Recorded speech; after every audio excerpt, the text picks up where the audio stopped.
노다지 썰전.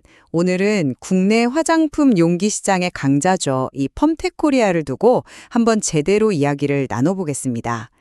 펌텍코리아가 2025년 3분기에요. 시장의 예상을 아주 훌쩍 뛰어넘는 인상적인 실적을 발표했습니다. 매출은 전년 동기 대비 15%, 그리고 영업이익은 무려 23%나 성장했죠. 그래서 오늘의 핵심 쟁점은 바로 이겁니다. 이 눈부신 3분기 실적을 발판 삼아서 펌텍코리아가 장기적인 성장 가도를 계속해서 달릴 것인가? 아니면 회사 스스로가 경고한 4분기의 부진과 신공장 가동 지연이라는 이 안개가 결국 성장의 앞길을 가로막을 것인가? 저는 설립 이후에 단 한 번의 역성장도 없었던 그 저력과 또 체계적인 미래 준비를 근거로 펌텍코리아의 미래를 아주 밝게 전망합니다. 네, 그 의견에 대해서는 저는 조금 신중한 입장을 표하고 싶습니다. 3분기 실적이 훌륭했다는 점, 그건 뭐 부정할 수 없는 사실이죠. 하지만 바로 코앞에 닥친 4분기 실적 악화 경고, 그리고 계획보다 지금 늦어지고 있는 신공장 가동이라는 명백한 위험 신호를 외면해서는 안 된다고 봅니다. 과거의 영광보다는 지금 현재 마주한 불확실성에 좀 더 무게를 둬야 할 때가 아닌가, 그렇게 생각합니다. 그럼 제 주장부터 좀 더 구체적으로 말씀을 드려보겠습니다. 저는 펌텍코리아가 이런 단기적인 어려움을 극복할 충분한 체력, 그러니까 견고한 펀더멘털과 명확한 장기 성장 동력을 모두 갖추고 있다고 보거든요. 첫째로 이 3분기 실적의 내용을 좀 자세히 들여다볼 필요가 있습니다.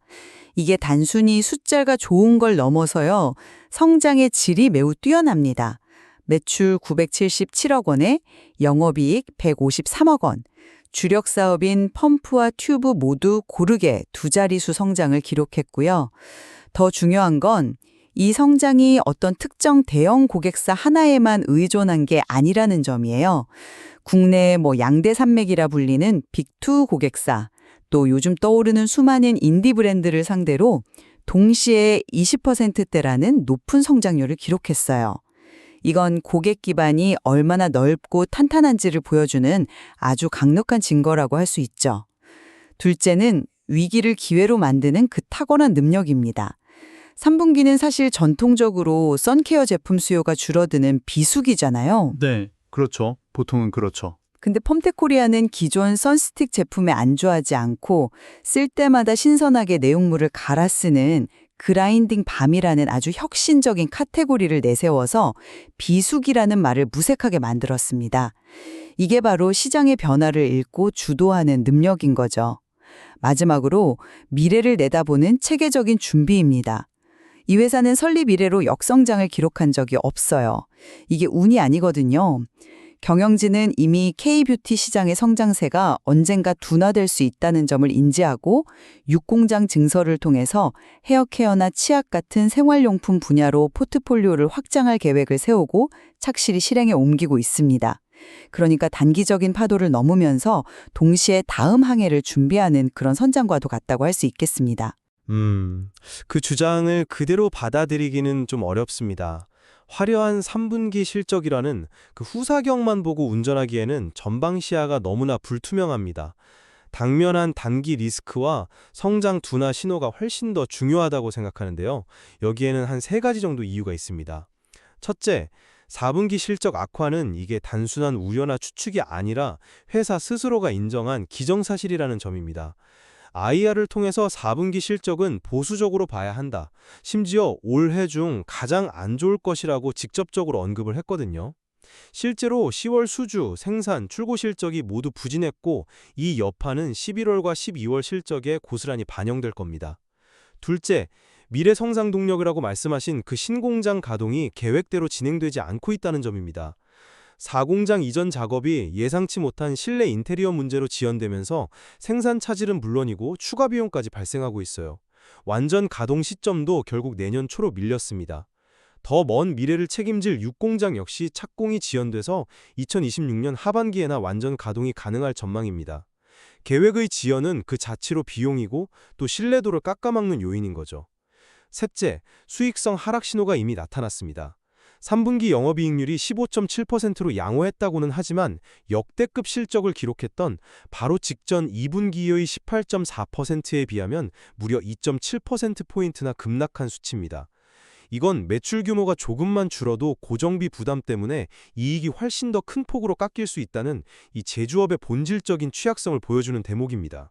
장밋빛 미래를 이야기하기 전에 바로 눈앞에 이런 경고등부터 제대로 살펴봐야 한다고 봅니다. 네. 그 경고등에 대해 말씀을 주셨으니 신공장 지연 문제부터 한번 짚어보겠습니다. 물론 계획이 일부 지연된 것은 사실이고 아쉬운 부분인 것 맞습니다. 하지만 이 문제를 너무 부정적인 프레임으로만 해석하고 계신 것 같아요. 사공장 이전이 늦어진 건 회사의 핵심 기술이나 생산 능력에 문제가 생겨서가 아니라 클린룸 설비 같은 실내 인테리어 공사라는 외부적인 변수 때문이었습니다. 이건 뭐랄까 통제하기 어려운 일시적인 차질일 뿐이지 펌텍코리아의 장기적인 성장 본질을 훼손하는 문제는 아니라는 겁니다. 더 중요한 것은 이 지연의 이면에 있는 목표입니다. 왜 공장을 이전하고 증설하겠습니까? 지금 생산 능력으로는 밀려드는 주문을 다 감당할 수가 없기 때문입니다. 즉, 공장 지연은 성장의 고통, 일종의 성장통의 한 단면으로 봐야 합니다.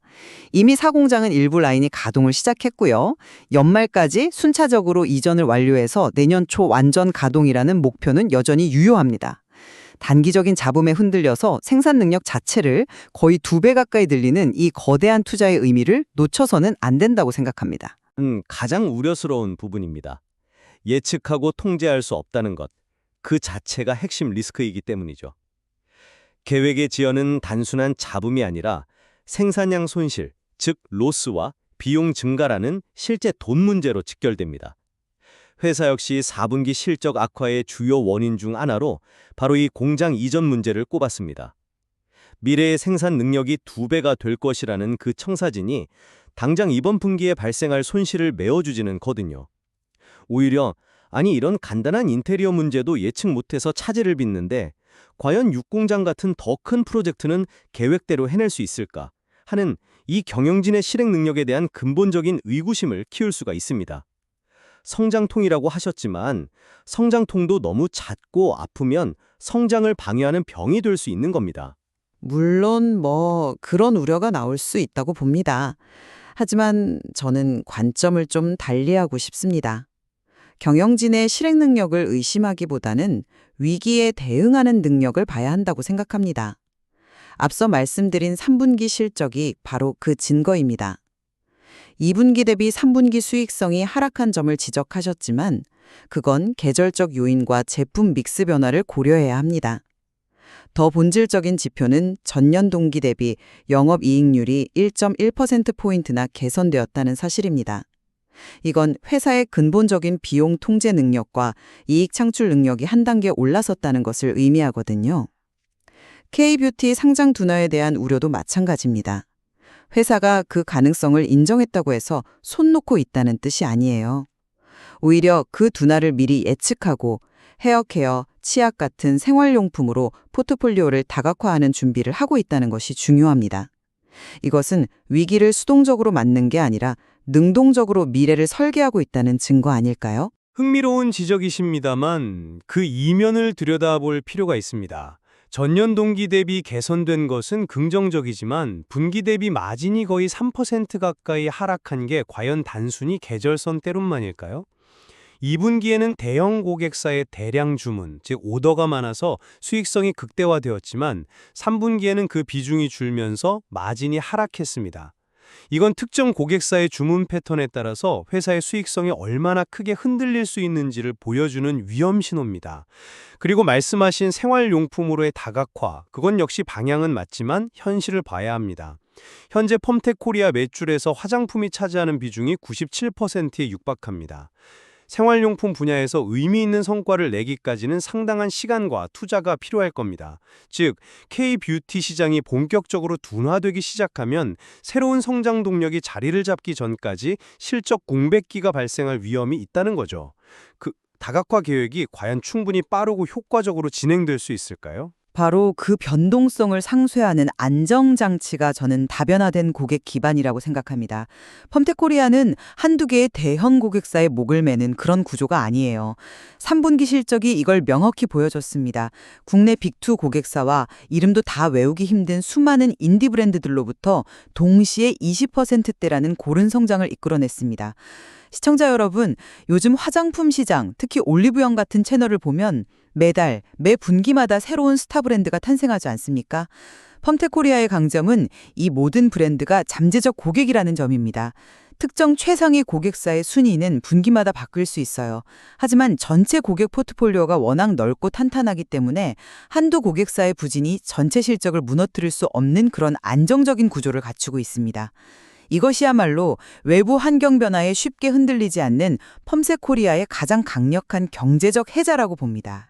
그 경제적 해자라는 표현에는 동의하기가 좀 어렵군요. 저는 그 현상을 안정성보다는 오히려 예측 불가능성의 증가로 보고 싶습니다. 고객사가 다변화된 것은 사실이지만 그 패턴의 변동성이 너무 커지고 있거든요. 2분기 실적을 견인했던 최상위 고객사가 3분기에는 순위권 밖으로 밀려나는 일이 실제로 벌어졌습니다. 이건 분기 실적을 예측하는 걸 거의 불가능하게 만듭니다. 여기에 또 다른 변수가 있습니다. 고객사들의 사업 모델이 직접 판매해서 올리브영 같은 채널에 납품하는 B2B 비중으로 바뀌면서 ODM사나 브랜드사가 재고를 얼마나 가지고 있는지 파악하기가 극도로 어려워졌습니다. 결국 펌텍코리아 입장에서는 고객사의 재고 상황을 모른 채 주문에 의존해야 하니 수주 예측은 더더욱 안개 속에 빠지게 되는 거죠. 이게 어떻게 안정적인 기반입니까?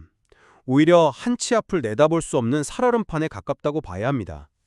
예측이 어려워진다는 건 그만큼 시장이 역동적으로 살아 움직이고 있다는 증거이고, 펌텍코리아는 그 변화의 흐름에 가장 유연하게 대응하면서 성장을 만들어 왔습니다. 특정 고객사의 순위 변동은 오히려 이 시장이 얼마나 건강한지를 보여주는 현상이에요. 소수의 거대 기업이 독점하는 시장이 아니라 혁신적인 아이디어를 가진 새로운 인디 브랜드들이 계속해서 도전하고 성공하면서 시장의 파이를 키우고 있는 거니까요. 펌텍코리아는 그 모든 도전자들에게 혁신적인 용기라는 무기를 공급하는 역할을 하는 겁니다. B2B 비중 확대 역시 단기적으로는 재고 파악이 어려울 수 있지만 장기적으로는 채널 자체의 성장에 힘입어서 더 큰 물량을 안정적으로 확보할 수 있는 기회가 될 수 있습니다.